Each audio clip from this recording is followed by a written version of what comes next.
पता है हमूराबी टैबलेट एक इवेंट चला रही है exploring district courts of Maharashtra, और इसी सिलसिले में आज हम आए हैं उस्मानाबाद डिस्ट्रिक्ट कोर्ट में, और हमारे साथ अभी एडवोकेट प्रसाद जोशी सर हैं, और सर से हम ये जानकारी लेंगे कि civil side Osmanabad district court में किस तरह से चलती है। तो जोशी सर, पहले तो आपका बहुत बहुत धन्यवाद कि आपने हमें समय दिया इस चीज़ के लिए आपके बिजी शेड्यूल में। तो सर, मैं ये जानना चाहूँगा कि यहाँ पे जो दावा दाखिल करने की क्या प्रक्रिया क्या है, व्हाट इज़ अ प्रोसीजर, कैसे फाइल होता है दावा यहाँ पे? We would have to file a suit under provisions of Order 7 before civil court, which is having a pecuniary or territorial jurisdictions. The pecuniary or territorial jurisdiction has been fixed by Bombay Civil Court Act, and as the Usmanabad is having civil judge senior division, then the suit should have been instituted in civil judge senior division. Considering the pecuniary nature of the suit and as well as the considering the territorial nature of that suit, the civil judge senior division send that particular matter to the appropriate courts. अच्छा, वहाँ it is assigned. Yes, that matter is assigned to the particular court, considering the pecuniary nature of the suit and as well as territorial jurisdiction of the court. Sir, ये जो मतलब file जब भी होता है तो ये ऑफिस में जाके उसका ऑब्जेक्शंस, फाइनल नंबर मिलना, ये क्या प्रक्रिया है? वो जो प्रोसीजर जो है वो सिविल मैन्युअल में कंटेम्पलेट की है. The assistant superintendent of that particular court has a right to raise an objections considering the valuation of the suit, considering the pecuniary nature of the suit, considering the territorial nature of the suit. And on that, only those points that AS can raise his objections. Okay. The AS has no right to raise his objection on the point of law. Okay. Merits में वो नहीं touch नहीं कर सकते. Sir, ये जानना था कि ये जो प्रोसीजर है पूरी फाइल करके फाइनल सूट नंबर मिलना, ये अंदाजन कितना समय लगता है उस्मानाबाद में? हम considering the urgency in that particular matter, if you file suit for any urgent relief, then वो सूट 2-3 दिन के अंदर वो रजिस्टर हो जाता है. अच्छा. अगर उसमें कुछ अर्जेंसी नहीं है तो उसको एक 8 से 10 दिन तक वो सूट रजिस्टर हो जाता है. अच्छा, 8-10 दिन में हो जाता है. सर, मुझे जानना था कि इंजंक्शन एप्लीकेशन जब मूव होता है तो एक्सपार्टी ऑर्डर होते हैं या compulsory issue notice to other side? नहीं, it's depend upon the facts of the matter, and as we know that granting or refusing an injunction is a discretionary powers of that court. Correct. तो वो it's depend upon the facts of that matter and as well as the merit which is particularly vested in that matter. In certain matters court could issue ex parte injunction considering the urgency, और कुछ matter में show cause notice निकलती है. Okay. Sir, मुझे जानना था कि जो इंजंक्शन एप्लीकेशन निकलता है तो फाइनल डिस्पोजल का अंदाज से पूछ रहा हूँ मैं, अंदाज से क्या टाइम फ्रेम रहता है? देखिए, ऑर्डर 39 रूल 3 में 30 डेज का पीरियड मैंडेट किया है, लेकिन जनरल प्रैक्टिस में वो प्रैक्टिकली पॉसिबल नहीं है क्योंकि ये रूरल एरिया है. It's very difficult for the defendant side to get certain documents from that authorities. महसूल नहीं तो जो कोर्ट के प्रीवियस लिटिगेशन है उसकी कॉपीज निकालने में वक्त लगता है. ट्रैवलिंग यहाँ पे थोड़ी सी डिफिकल्ट है, इसलिए वो that application it's very difficult to dispose of within 30 days. Correct. तो अंदाज से आपको अंदाज से पूछ रहा हूँ, मतलब 2 महीना 3 महीना हो सकता है कंसिडरिंग द अर्जेंसी. ओके. उस पर वो डिपेंड है. ओके. सर, मुझे पूछना था कि जो प्रेजेंटेशन स्टाइल है हमारे सूट की, तो वो किस तरह की है? मतलब सेंटर स्टिचिंग है या ऊपर का टैगिंग करते हैं? ऊपर का टैगिंग करके यहाँ पे मैटर फाइल होता है. अच्छा, ऊपर का टैगिंग कर, सेंटर स्टिचिंग नहीं है यहाँ पे. ओके. सर, वाइट पेपर का यूज चालू हो, ये हाईकोर्ट का जब से सर्कुलर निकला है तब से यहाँ पे वाइट पेपर A4 साइज में बैक टू बैक चालू हो गया वो यहाँ पे process. As per that specification. Yes. अभी एक मैं सर पूछना चाहूँगा सवाल, ये रनिंग पेज नंबर का, मतलब I will first put my question properly तो आपको समझेगा. जैसे अभी हमारे यहाँ अभी बॉम्बे में क्या शुरू हुआ है कि अगर मेरी प्लेंट है समझो 1 से 10 है और आप WS दाखिल करोगे तो आप उसको 11, 12, 13 ऐसे चालू करोगे नंबर. तो यहाँ पे भी उसी तरह का है कि जिसको हम रनिंग नंबर बोलते हैं। नहीं, यहाँ पे मेरे ख्याल से, और जो मेरे खुद के मैटर है और मेरे जो कलीग्स के मैटर में देखता हूँ, यहाँ पे रनिंग सिस्टम का अभी तक सिस्टम चालू नहीं हुआ। चालू नहीं हुआ है रनिंग नहीं, नंबर का। सिर्फ यहाँ पे कंपाइलेशन हो जाता है। और दूसरी बात ये है कि जब कंपाइलेशन में सपोज मैं कुछ डॉक्यूमेंट सबमिट कर रहा हूँ, तो I should have to make an endorsement on each and every documents that this document has been filed on behalf of the plaintiff side, or either this document has been filed on behalf of the defendant side, considering the provisions contemplated in civil manual and as well as in order 13. Okay sir, अभी एक ये सवाल पूछना चाहूँगा कि जो this is regarding the professional filing clerks, जैसे बॉम्बे में भी आपको पता होगा कि कोई लोग हैं जो एक कोई वकील साहब के साथ काम नहीं करते, बट एक वो 10-15 वकीलों का काम वो प्रोफेशनल लेवल पे करते हैं कि आपका फाइलिंग का मैं 100 रुपया लूँगा। तो उस तरह से कोई प्रोफेशनल फाइलिंग क्लर्क्स यहाँ पे अपने यहाँ है ना? सिविल मैनुअल में उसके बारे में कुछ तरतूद की है।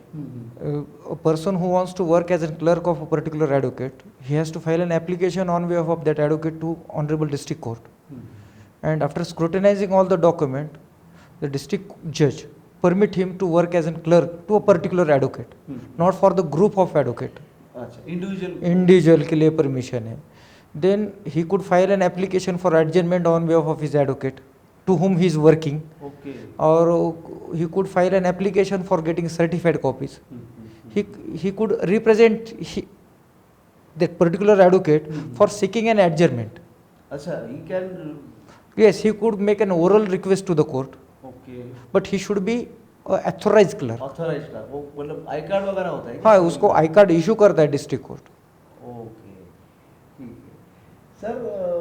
अभी ये सवाल पूछना चाहूँगा कि सपोजिंग एक डिफेंडेंट है, आपने सूट दाखिल किया है, आप प्लेंटिफ के लिए हो और defendant is out of Maharashtra, तो उसका जो WS वगैरह है, क्या वो of course he will engage advocate in Osmanabad, no doubt about that, लेकिन क्या वो अपने यहाँ पे जो यहाँ के वकील साहब ने उसको बना के दिया है रिटर्न स्टेटमेंट, वो वहाँ प्रिंट आउट करके वहाँ नोटराइज करके अपने वकील साहब को भेज सकता है? हाँ, भेज सकता है। Whether it is taken on record? Yes, क्योंकि नोटरी एक्ट में तरतूद की है कि person who is working as a notary has an authority to tender oath to that particular person. So notary affidavit के पहले व्यू ऐसा था कि he could not have a right to tender oath. बाद में जब से ऑनरेबल हाई कोर्ट का जजमेंट आया है, even an examination chief affidavit which is notarised by proper notary is having an evidentiary value. He could be, that document could be treated as an examination chief affidavit. Correct. So he could do that. तो it will be taken on Yes, record. yes. अभी sir इससे संलग्न एक सवाल आता है कि pleadings के बारे में, कि प्लीडिंग्स मराठी में चाहिए या इंग्लिश में भी कोई कर सकता है? देखिए, जब हम डिस्ट्रिक्ट कोर्ट के लेवल तक हम जब बात करते हैं तो language of court is Marathi, लेकिन there is no such restriction और स्टिपुलेशन और ऑब्स्टेकल क्लॉज कि प्लीडिंग ये सिर्फ मराठी में ही चाहिए। वो इंग्लिश में भी प्लीडिंग हो सकती है, क्योंकि एज वी नो कि interpretation of law could be easily done in English language. तो वो हिसाब से there is no such restriction और bar. Okay sir, arguments English में कोई कर सकता है? हाँ, कर सकता है ना। बिकॉज क्या है, ये सवाल मैं क्यों पूछ रहा हूँ, क्योंकि बहुत सारे जो वकील मंडली हैं जो they are not from Maharashtra और उनकी कोई ब्रीफें आती हैं, तो दे ऑलवेज फील कि अभी सिर्फ मराठी में ही बात करना पड़ेगा। नहीं क्या नहीं नहीं, तो they can also plead in. Yes sir, अभी ये पूछना चाहूँगा कि एक again a very vague question, मतलब अंदाजन पूछ रहा हूँ कि एक सूट आपने दाखिल किया आज, फाइनल डिस्पोजल होने का एक क्या टाइम फ्रेम है? मतलब 2 बरस 3 बरस या उससे आगे नहीं, जाता है? कुछ बता नहीं सकते। अच्छा, कुछ स्पेकुलेशन नहीं कर सकते उसके बारे में, अंदाज़ा भी नहीं लगा सकते। ओके। एक सर, एक थोड़ा सा अलग सवाल पूछ रहा हूँ कि जो सिविल केसेस फाइल होते हैं यहाँ पे, बिकॉज ऑफ सर्टन इश्यूज या सर्टन कोई एक प्रकार की इंडस्ट्री या है या एग्रीकल्चर में यहाँ है, उसके लिए कोई स्पेसिफिक दावे दाखिल होते हैं उसके बारे में, जो जनरली मतलब बॉम्बे में नहीं होंगे दाखिल? देखिए एग्रीकल्चर लैंड के बारे में तो सूट बॉम्बे में तो दाखिल नहीं होने वाले, क्योंकि वहाँ पर एग्रीकल्चर लैंड तो बहुत कम है। ये जो एरिया है it's totally base on an agriculture industries. Agriculture land के बारे में यहाँ पे लिटिगेशंस बहुत है in comparison with other district और metropolitan. Yes yes, agriculture land के बारे में मतलब बाउंड्री डिस्प्यूट वगैरह ये सब भी सब आते ये हैं? सब all disputes concerning relating to agriculture land. Okay, तो सब आते हैं यहाँ पे। हम्म। सर मैं ये पूछना चाहूँगा कि कोई स्पेसिफिक हॉलीडे है आपके कोर्ट को, मतलब कंसीडरिंग यहाँ के, क्योंकि हर जगह के अपने अपने इम्पोर्टेंट। देखिए सिविल मैनुअल में तरतूद की है कि principal district court has assign और he is having such power to declare holiday for particular court. Tuljapur के कोर्ट में आप जाओगे तो वहाँ पे अलग हॉलीडेज है, उस्मानाबाद के कोर्ट के लिए लोकल हॉलीडेज अलग है। मेरे ख्याल से 2 हॉलीडेज ऐसे हैं उस्मानाबाद कोर्ट के लिए, वो हॉलीडेज अदर डिस्ट्रिक्ट में नहीं है। अच्छा, वो कौन से बता सकते हैं? एक है दरगाह का जो उरूस है यहाँ पे, वो एक है, और दूसरा कोजागिरी पूर्णिमा का दूसरा है। अच्छा, कोजागिरी पूर्णिमा का छुट्टी रहते हैं यहाँ पे, मतलब it's a very big event. Okay sir, अभी ये पूछना चाहूँगा मैं आपको कि ये जो ट्रायल चलती है उसमें कोई local language other than, because Marathi एक है लेकिन उसके डायलेक्ट भी काफ़ी रहते हैं, ट्राइबल्स रहते हैं, या तो उसकी कोई लोकल लैंग्वेज जो होती है तो उस तरह से कोई यूज़ की जाती है? कोई मतलब विटनेस कहता है कि मुझे सिर्फ वो मेरी ट्राइबल लैंग्वेज ही आती है, ऐसा कुछ? नहीं, ऐसा तो मेरे देखने में कभी नहीं है ये 23 इयर्स के प्रैक्टिस में। और अगर जब ये जो डिस्ट्रिक्ट है ये कर्नाटक के बाउंड्री डिस्ट्रिक्ट में आता है, अगर कर्नाटक से कोई विटनेस आता है यहाँ पे और एज वी नो दैट कि he only knew the language Kannada language, तो इंटरप्रेटर ये यहाँ पे है वो जो कोर्ट को हेल्प करते हैं। अच्छा सर, मुझे ये पूछना था कि जो एविडेंस होता है तो evidence is recorded in Marathi, English और बोथ? देखिए वो ऑर्डर 18 में उसके बारे में तरतूद है, जो डिक्री अपीलेबल है उसमें court is bound to record that evidence in both language, in Marathi and as well as English. जो डिक्री अपीलेबल नहीं है उसमें रीजनल लैंग्वेज में कोर्ट इन समरी नेचर में वो रिकॉर्ड कर सकता है, कर सकता है। ओके, तो कमर्शियल कोर्ट जो एक्ट आया उसके बाद कमर्शियल कोर्ट के एस्टैब्लिशमेंट्स हुए, तो यहाँ पे कोई कमर्शियल कोर्ट एस्टैब्लिश हुआ है ना? देखिए कमर्शियल कोर्ट में प्रिंसिपल सिविल कोर्ट को पावर दी है। Commercial court, if I am not wrong, has been come into the force from 2015। उसमें प्रिंसिपल सिविल कोर्ट को पावर दी थी, बाद में 2018 में उसमें अमेंडमेंट आ चुके हैं। वो that power has been delegated to senior division to the extent of certain pecuniary valuation. यहाँ पे प्रिंसिपल सिविल जज सीनियर डिवीजन को उसके पावर्स है और डिस्ट्रिक्ट कोर्ट को भी पावर्स है। मतलब commercial court is functioning here. एक आखिरी सवाल ऐसे पूछना चाहूँगा कि स्पेसिफिक डे कॉन्सेप्ट जिसको हम बोलते हैं कि फॉर एग्जांपल अभी आप भी कभी तालुका कोर्ट में जाते होंगे, तालुका कोर्ट के हमारे जो वकील भाई है वो यहाँ आते होंगे, तो ऑब्वियसली एक अनरिटन रूल है ये बिटवीन द बेंच एंड बार के फ्राइडे को ये साहब नहीं रहेंगे या थर्सडे को, उस तरह का कुछ है यहाँ पे? यहाँ पे है ना, क्योंकि क्या है कि bar and bench are 2 side of 1 coin, उनको एक साथ ही चलना पड़ता है, तो वो एडजस्टमेंट के हिसाब से हो जाता है वो।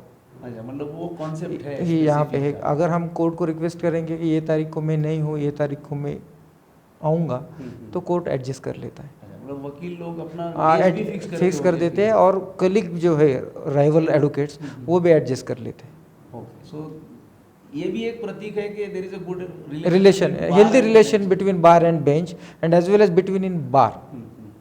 सर एक लास्ट सवाल पूछना चाहूँगा रिगार्डिंग डिस्पोजल, तो पेंडेंसी क्या है सिविल केस की हमारे यहाँ उस्मानाबाद में? मतलब मॉडरेट है, बहुत है, या इट्स नॉर्मल? मॉडरेट है, नॉर्मल भी नहीं है और ज़्यादा भी नहीं है। डिस्पोजल रेट अच्छा है considering the district court, in comparison the district court civil जज जूनियर डिवीजन और सीनियर डिवीजन का डिस्पोजल रेट अच्छा है, तो मतलब पेंडेंसीज थोड़ी बहुत तो होती होती सब है जगह पे। और नॉर्मल है, अच्छा मतलब ह्यूज यूज नहीं है, नहीं है। Okay okay. तो जोशी सर आपका बहुत बहुत धन्यवाद कि आपने हमें एक बहुत एक क्या कहते हैं एक आउटलाइन दे दी कि how the civil side is functioning in Osmanabad district court, और एक सीनियर होने के नाते आपके बिजी शेड्यूल से आपने वक्त निकाला, उसके लिए आपका बहुत बहुत थैंक यू, थैंक यू।